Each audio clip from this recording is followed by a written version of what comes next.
Hey guys, my name's Lisa, for those of you that don't know. Just sitting out here on my patio, just getting some sun, and I was moved to make a video and share kind of personally. So I've been pretty open about the fact that I've been sober for 18 years. July 10th of this year, I'll have 19 years of sobriety. But I was just thinking about just how the change of in finances or my relationship with money and how it's changed since being sober. And growing up as a kid, I always had what I wanted. I always went to private Catholic school. I lived a good life. And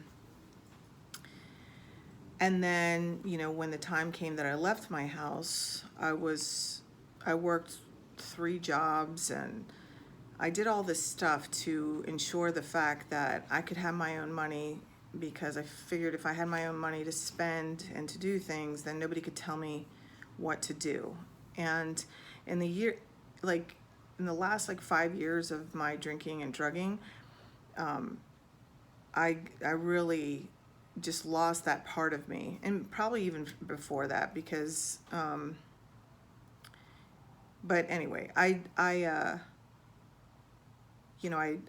became what I needed to be in order for someone else to pretty much take care of me, and I was able to drink and drug, and everything looked good on the outside. Well, so I thought. But and then coming into recovery, I had lost everything, because once that person, we separated, I was completely incapable of working or supporting myself at that time. So, that's honestly why I got sober. It's not because I wanted to quit using. I got sober by accident is really what I say. It was not my intention to stay not drinking and drugging for the next almost 19 years. But anyway, so I ended up in a halfway house. I didn't have any money, and I was supposed to show up. They gave you food, but you had to show up for breakfast at 4:45 in the morning, and lunch was at 11, and freaking dinner was at 4:30. And who eats at those times? At least that was my train of thought in those days. And I was really spoiled, and just, I would say, even delusional. I had a very delusional idea, very entitled idea of money and what I deserved. And during that time, my life really shifted, and I had lost everything, like my car and everything. I mean, I was living in a halfway house. So I started walking and taking the bus, and I remember my mom giving me this huge tub of licorice, and some days that was all I ate because I was very defiant and unwilling to listen, which is, I guess, is what defiant is. But and they wouldn't let me have anybody else get my lunches for me, or dinner, or breakfast. They told me, this is not Burger King, you cannot have it your way. And it took me a long time to start following rules.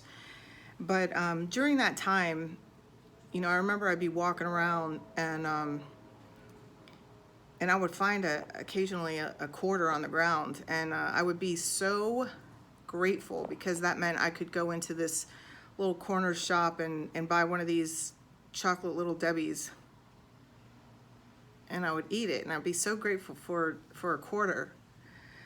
And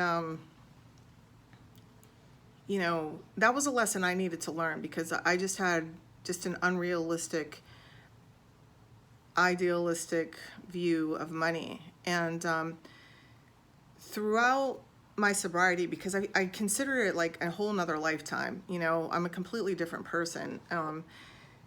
I've always worked hard. Even before I got sober, I was a hard worker until I surrendered to my addiction, But in my sobriety, I also gave birth to my son, so I was a single mom, and I worked hard. I would get up at 5 o'clock in the morning. I was doing all kinds of things for my recovery, and working and my son was in daycare, and we would leave at 5 o'clock in the morning and not get home until like 8 o'clock at night, just so I could do my part to take care of my recovery as well as working. And most of my sobriety, I've lived paycheck to paycheck, and robbing Peter to pay Paul, and I know that I'm not the only one that knows that life, and I was always grateful. I just did it, I've always done it knowing that one day it was never going to be like, it wasn't always going to be like that. And I've had times in recovery where I've had a lot of money, and because I was so I made very unwise choices with it, and I lost all the money and everything that I bought with that money. And there are just all these different lessons I needed to learn. Currently, I've made a choice over the last couple of years to build my spiritual business, and because it's what God's put on my heart to do. And again, like with the finances, it's just like, I just feel like really why I've been moved to share this is to give you guys some hope and insight, to focus on the gratitude. And it's like, during all those times, I never went without a meal. I never went without a roof over my head. I remember one day, only having enough money to buy my son there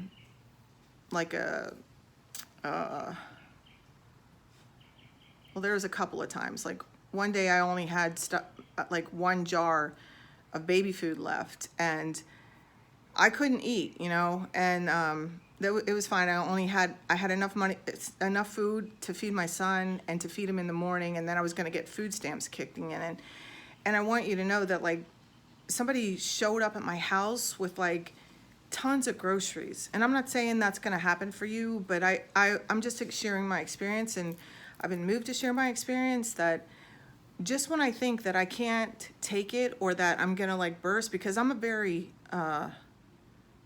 stubborn woman, and I'm a very prideful woman, and I don't like to ask for help. And my experience with God is like, or the universe, or whoever it is that you feel comfortable with, I choose to just call him God, because it keeps it simple for me. And it's like, right when I feel like I can't take it anymore, or I don't have the answers, like, and I just like surrender, it's like he comes in like Superman and catches me just before everything's gonna explode. So I'm sharing that with you to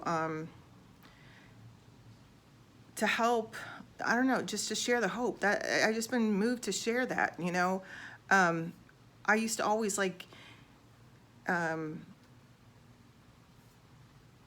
just am moved to share with you to remember the gratitude, because that's what always got me through. I was always happy to do it. I always happy to work hard, and God always took care of me. I was always taken care of. Like I said, I always had a roof over my head. I always was able to feed my kids. I always was able to put gas in my car. And, even if like I had all the, like, I would get my paycheck, and after I paid all my bills and filled up my gas tank and bought food for the week, I'd have like 10 cents in my bank account or whatever. And that's real life, man. That's real life for me anyway. And, but it was like, I had this feeling of satisfaction because I didn't owe anybody anything, and I just want to, I don't know, it's been put on my heart to share that, and to be open with you, because these aren't things that I really talk about. Because like I said, it's like, and I'm going to encourage you that like I always got through, I always got through. And staying grateful helped me to, it's like I never felt like I was gonna die during those times. And the days that I was having a hard time finding gratitude, my friend used to make me text her a gratitude list, you know, and we would do that until I started feeling it again, you know, because it's exhausting. It's exhausting to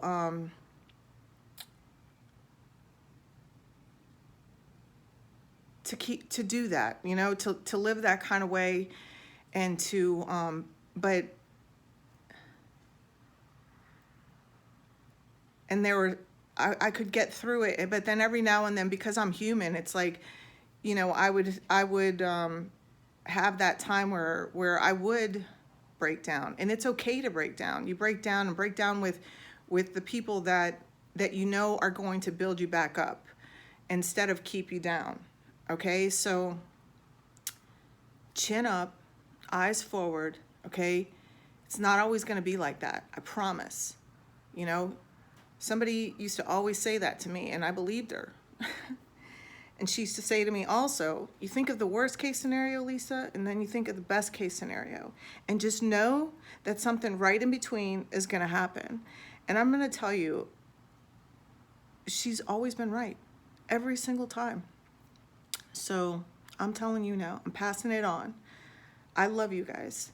Hang in there tough, chin up, eyes forward. We're all in this together. Bye.